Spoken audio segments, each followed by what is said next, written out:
Assalamualaikum warahmatullahi wabarakatuh. Mahasiswa sekalian, saya akan menjelaskan tentang pos kesehatan pesantren atau poskestren, di mana poskestren ini merupakan bentuk upaya kesehatan berbasis masyarakat secara mandiri atau kemandirian masyarakat untuk upaya kesehatan. Tentunya ini adalah satu kegiatan di bawah tanggung jawab puskesmas sebagai stakeholder di bawah dinas kesehatan. Baik, mahasiswa sekalian, pos kesehatan pesantren itu fokus kegiatannya adalah healthcare promotion, ya, jadi promosi kesehatan, meningkatkan status kesehatan warga pesantren untuk lebih optimal dan mencegah kesakitan tentunya. Sekalian, saya akan sampaikan terkait dengan dasar hukum pendirian. Ada Permenkes RI tahun 2013 tentang pedoman penyelenggaraan dan pembinaan pos kesehatan. Terus Undang-Undang nomor 23 tahun 2002 tentang pelindungan anak. Keputusan Menteri Kesehatan, Menteri Dalam Negeri, dan Menteri Agama terkait dengan peningkatan kesehatan pondok pesantren dan institusi keagamaan lainnya, dan masih beberapa keputusan-keputusan yang mendasari terhadap dasar hukum pendirian poskestren tersebut. Nanti bisa dibaca. Sekalian, bahwa latar belakang bagi para santri,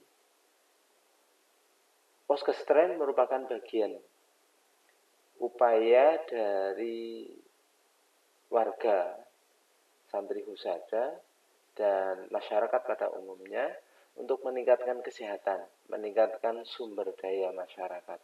Ya. Termasuk di dalamnya, selain kegiatan mandiri dari masyarakat pesantren oleh masyarakat pesantren untuk masyarakat pesantren, juga ada keterlibatan unsur swasta lainnya. Ini tidak memungkinkan, maksud saya memungkinkan untuk unsur swasta untuk terlibat di dalam kegiatan tersebut. Selanjutnya, mewujudkan masyarakat yang sehat, mandiri, dan berkeadilan, melindungi kesehatan masyarakat, baik pondok pesantren maupun masyarakat sekitar di pesantren tersebut, menjamin ketersediaan dan pemerataan kesehatan. Selanjutnya, apa itu poskestren? Poskestren merupakan lembaga pos yang bertujuan untuk mewujudkan upaya pemberdayaan masyarakat, luas masyarakat dalam upaya menanggulangi permasalahan kesehatan yang memanfaatkan potensi pesantren dalam masyarakat sekitar. Pondok pesantren, lembaga pendidikan keagamaan Islam yang berbasis masyarakat, baik sebagai satuan pendidikan atau sebagai wadah penyelenggara pendidikan. Selanjutnya, poskestren itu sasarannya siapa saja? Tentunya para kiai, santri, ustadz, ustadzah, wali santri, dan beberapa fasilitas pondok pesantren, asrama, masjid, masyarakat. Ini dikaitkan dengan lingkungan fisik, kondisi yang sesuai dengan standar kesehatan. Begitu juga dengan petugas kesehatan dan stakeholder. Prinsip poskestren, upaya pelayanan promotif, kita melakukan konseling, pendidikan kesehatan, penyuluhan kesehatan, upaya promosi kesehatan, ya. Terus kemudian penanaman toga, tanaman obat keluarga. Kalau sekarang disebut dengan batra tradisional. Selanjutnya, upaya preventif, pemeriksaan kesehatan berkala. Kerjasama dengan puskesmas yang secara rutin, intens. Selain upaya kuratif, juga ada upaya penjaringan kesehatan. Setelah ada penerimaan santri baru, kemudian kerjasama koordinasi dengan puskesmas untuk pemeriksaan kesehatan di awal, penjaringan kesehatan. Sehingga ada status kesehatan para santri itu, santri baru tentunya, jelas. Ya, bisa direkod di medical record dengan baik. Terutama bisa diawasi kondisi kesehatannya oleh dinas kesehatan setempat. Kemudian imunisasi, deteksi dini, dan nafsa, dan lain-lain. Upaya kuratif P3K pesantren, ya, pertolongan pertama pada kecelakaan, terutama yang kejadian-kejadian yang sederhana. Kalau misalkan ada yang tidak bisa ditangani pada poskestren, upaya rujukan ke puskesmas atau ke rumah sakit setempat. Selanjutnya mahasiswa sekalian, upaya prinsip poskestren itu ada upaya rehabilitatif, menindaklanjuti penanganan pasca perawatan dari rumah sakit tentunya. Setelah santri dirawat di rumah sakit, tentunya ada dua kemungkinan kebijakan. Santri tersebut dipulangkan atau santri tersebut masih tetap di pesantren. Sehingga dalam kondisi di pesantren, tanggung jawab poskestren untuk menindaklanjuti penanganan tersebut selesai dari rumah sakit, yaitu upaya pencegahan komplikasi dan upaya untuk penyembuhan. Selanjutnya, tujuan poskestren mewujudkan kemandirian warga pesantren dan masyarakat sekitar dalam berperilaku hidup bersih dan sehat.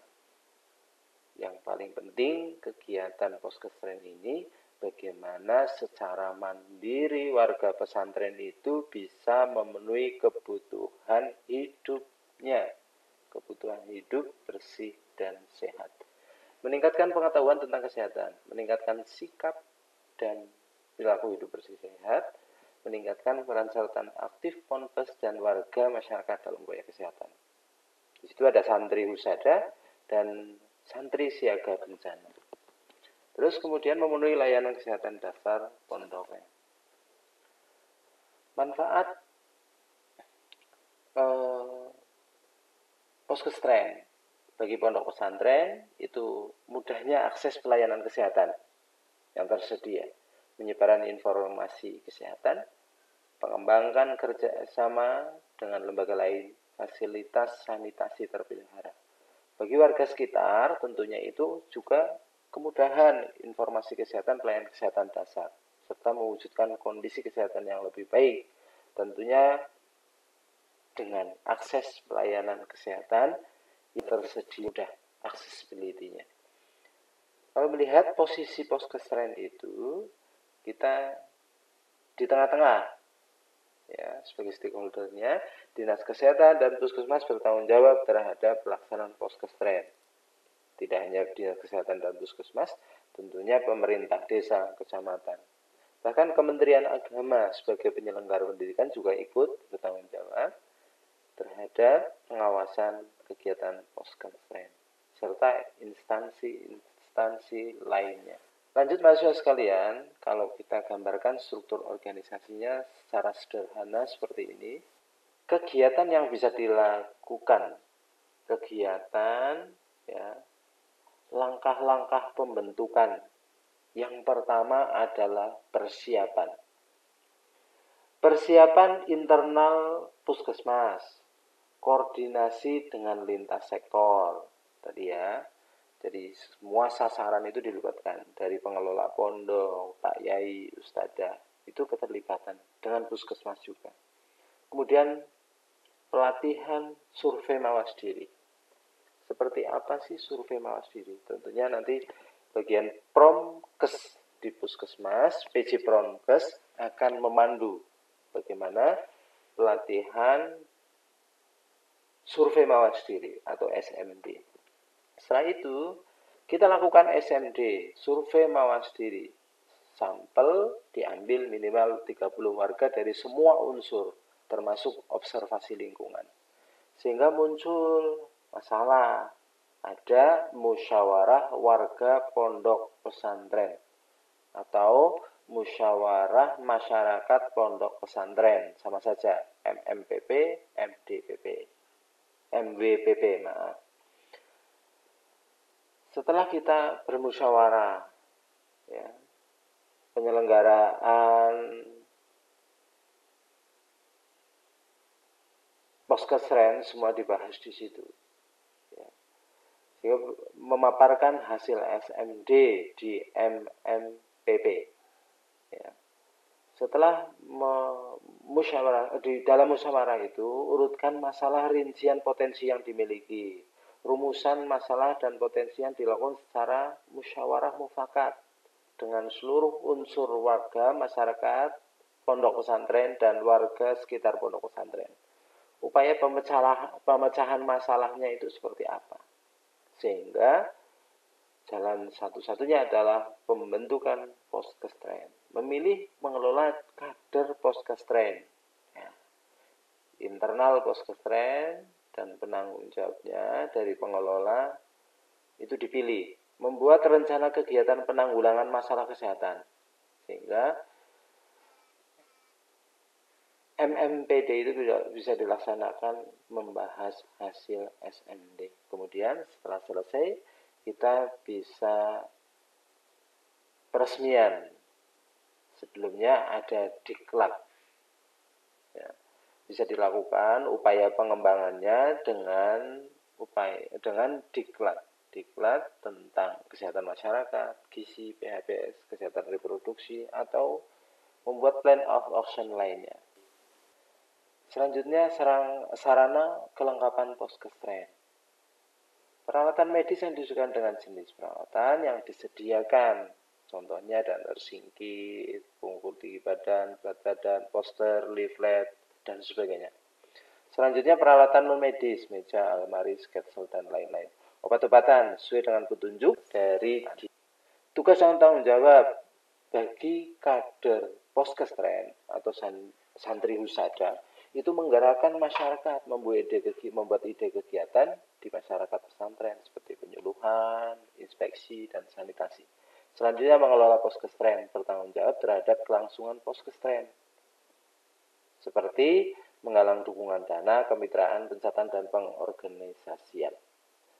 Puskesmas bertanggung jawab untuk membina, melatih terhadap kader maupun penyuluhan terhadap warga secara langsung. Masalah kesehatan yang wajib pada pesantren, coba skabies, ya, nutrisi, masalah nutrisi, dan juga kutu. Dan sebenarnya masih banyak masalah-masalah kesehatan yang lainnya. Tugas. Nah, sekarang saya berikan tugas pada mahasiswa sekalian untuk membuat leaflet sederhana yang berisi materi di bawah ini. PHBS, ilmu P3K, penyakit skabies, dan pengenalan obat-obatan sederhana. Ya. Materi silakan dipilih salah satu dari 4 di atas. Kemudian setiap mahasiswa menyusun leaflet secara mandiri. Tidak diperkenankan download, copy paste, kemudian dikirim. Jadi nanti harus disertakan sumbernya, baik dari sumber dari internet maupun sumber dari. Sebelum saya akhiri pertemuan ini, saya akan tambahkan tentang indikator keberhasilan Poskestren. Kita membentuk Poskestren dengan upaya-upaya yang dilaksanakan oleh Poskestren tersebut, tentunya kita mengacu pada indikator keberhasilan Poskestren. Yang pertama, indikator masukan. Adanya kader, adanya sarana, dukungan, data dasar, media, dan kebijakan yang mendukung kegiatan Poskestren. Selanjutnya yang kedua adalah indikator proses. Indikator proses terlaksananya SMD, survei mawas diri tadi, terlaksananya MMPP, terlaksananya pelayanan kesehatan dasar, terlaksananya peningkatan kapasitas kader pengelola, terlaksananya penyuluhan yang dilaksanakan, terlaksananya pembinaan dari petugas, tentunya puskesmas. Kemudian ada indikator luaran, jumlah kader yang terlatih, adanya dana sehat, adanya peningkatan personal hygiene warga pesantren, adanya peningkatan kesehatan lingkungan, adanya peningkatan pengetahuan tentang kesehatan, adanya peningkatan gerakan hidup bersih, sehat dari warga pesantren. Kemudian yang terakhir, indikator dampak. Peningkatan perilaku hidup bersih dan sehat. Dampak angka kesakitan menurun pada santri. Itu adalah indikator keberhasilan sebuah poskestren. Saya kira itu saja, mahasiswa sekalian, yang kami sampaikan tentang poskestren. Tentunya sedikit yang bisa saya sampaikan, akan tetapi bagi mahasiswa sekalian, silakan, karena sedikitnya materi yang saya sampaikan, saya menghimbau untuk membaca lebih banyak terkait dengan materi yang sudah saya sampaikan adalah lebih baik. Saya kira itu saja. Ada kurang mohon maaf. Bila sabilil haq, fastabiqul khairat. Assalamualaikum warahmatullahi wabarakatuh.